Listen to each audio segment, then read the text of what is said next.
Muchas gracias, señor presidente, compañeros, compañeras de asambleístas, ecuatorianos, ecuatorianas. La violencia de género no es algo que se corresponda o que tenga que ver solo con las mujeres, sino con el conjunto de la sociedad ecuatoriana. Ni siquiera es del Estado, sino de todos los estamentos. Implica acciones y sobre todo que se generen una nueva cultura. Una cultura ciudadana basada en la igualdad y en el respeto a las diferencias. Mientras 6 de cada 10 mujeres sean violentadas, nuestra sociedad sigue siendo interpretada. Por ello, creo que es necesarias algunas reflexiones sobre el proyecto de ley que el día de hoy establecemos.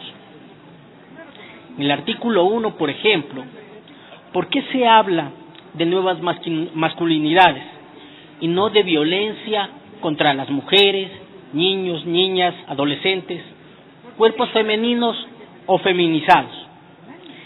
El enfoque debe ser de género. Enfoque de las nuevas masculinidades no existe. La categoría adecuada sería masculinidad hegemónica. Debería apelarse a desmontar los patrones culturales machistas y patriarcales y fomentar la convivencia en equidad.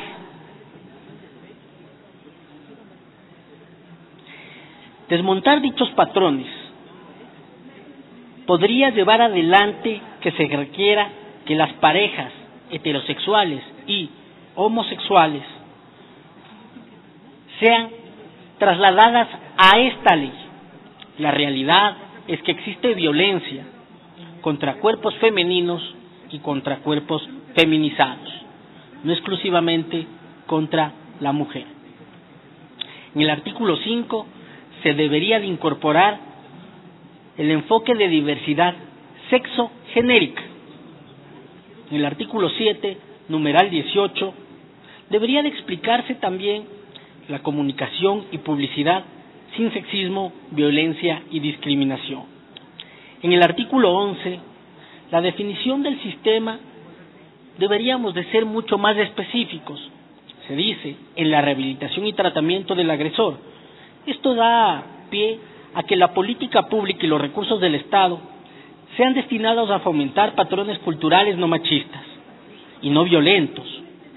Se dirijan también a reparar al agresor.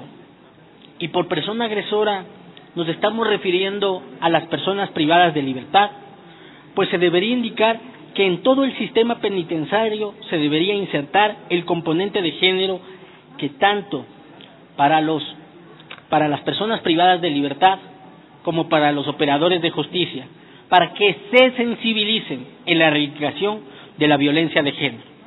En este artículo se debería poner especial atención al cambio de patrones culturales en los operadores de justicia. Muchas veces nos encontramos que desgraciadamente la normativa no es aplicada por falta de sensibilidad de algún operador de justicia. Asimismo, en el artículo 18 deberíamos hablar de los integrantes del sistema, donde se debería incluir al CENESID. En el artículo 19, donde se habla del ente rector de justicia y derechos humanos, en el literal J dice establecer las acciones y medidas que se deberán tomar para la reeducación y reinserción de la persona agresora. La evidencia señala que el agresor no sale de la vida social, todo lo contrario, la impunidad es su ámbito de legitimación. Si por persona agresora nos estamos refiriendo a una persona privada de la libertad, pues se debería indicar que en todo el sistema penitenciario se debería de insertar el componente de género para que tanto la persona privada de libertad como los operadores de justicia se sensibilicen sobre la erradicación de la violencia de género. En este articulado se debería de poner especial atención al cambio de patrones culturales en todos los operadores de justicia. Segundo, se habla del ente rector de educación.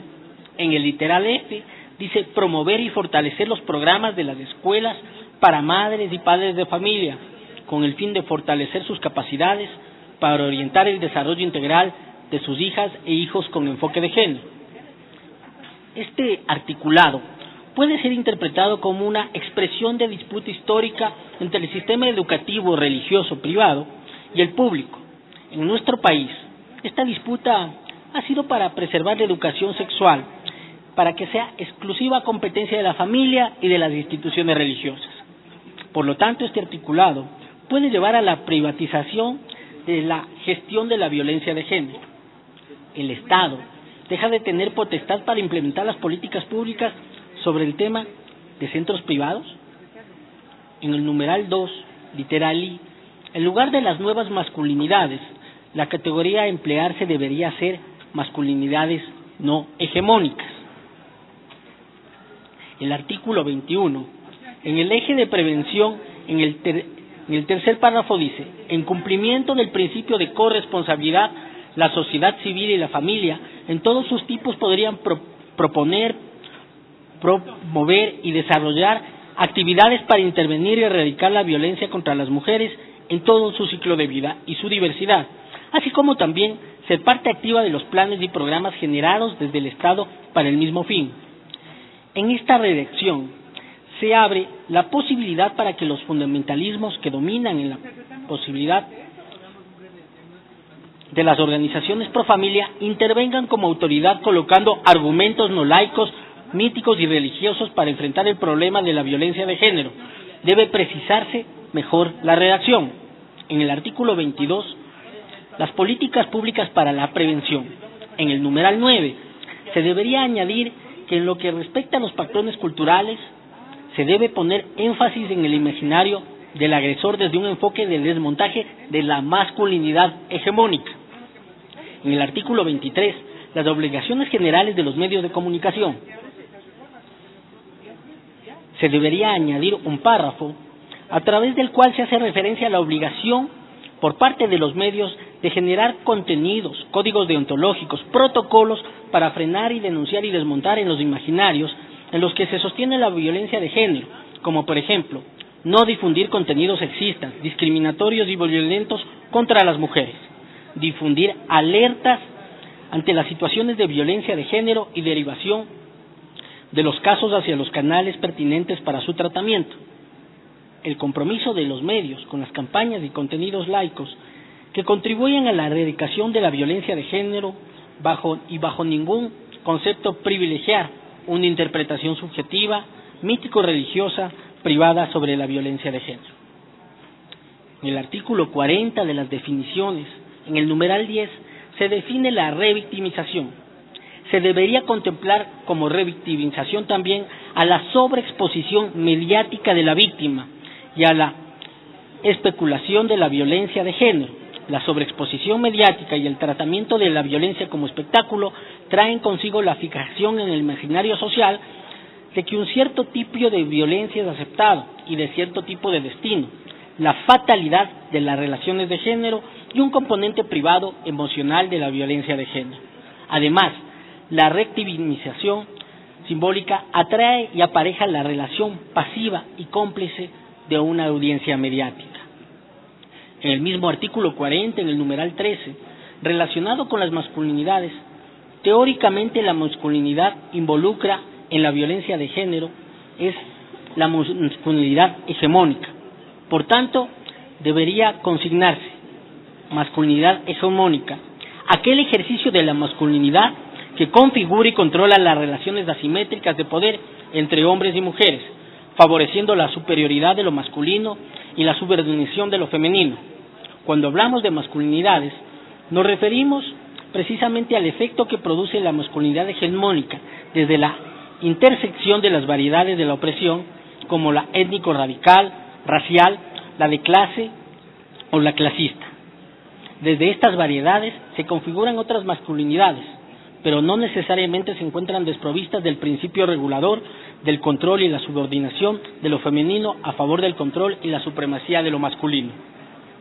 Finalmente, en las disposiciones transitorias... Un minuto, señor asambleísta. No hay ninguna disposición transitoria para que el Ministerio de Educación y el Ministerio de Salud implementen lo que está vigente en la ley. Hasta ahí mi intervención y decirles a las compañeras que siempre van a tener en la bancada del Movimiento Alianza País y en esta Asamblea Nacional todo el apoyo. Muchas gracias.